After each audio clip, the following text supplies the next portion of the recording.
প্রতি বছর আমার সমস্ত ব্যবসা প্ল্যান চুরি হওয়ার পর এবছর দুর্গাপূজায় দুয়ারে গালবেন এই ব্যবসাটাকে আমাকে দাঁড় করাতেই হবে, সেটা যে করেই হোক। যেন সমস্ত জায়গায় সমস্ত দেশে যখন যার গার্লফ্রেন্ড প্রয়োজন হবে তখন যেন সে আমার নামটাই মনে করে। বস, আপনার নামটা জানো কি? সঞ্জু, বিষাক্ত সঞ্জু ফ্রম কাঠমান্ডু। এই প্রথমবার শুনলাম বস। যাই হোক, শুনলাম বাইরে দুটো কাস্টমার বসে আছে, যা ওদেরকে নিয়ে আসো।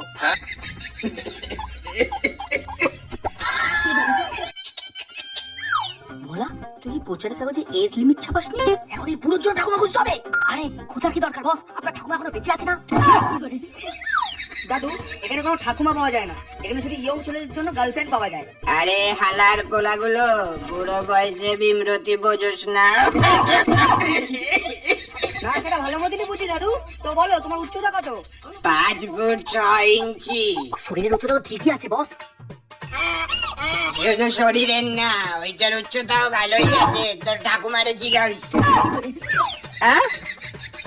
দেখি একটা সুন্দর মাইয়া জটাইয়ে পুজোয় গুরু মলয়। আরে দাদু, তুমি মেয়ে নিয়ে কি করবে? তোমার তো মেডিকেল প্রবলেম আছে। সে তো বস মেডিকেল প্রবলেম তোমারও আছে। তোমার টুনটুনি ছোটা। দাদু সরি, তোমার জন্য কিছু করতে পারবো না। একটা জটাইয়ে দে না দাদু ভাই।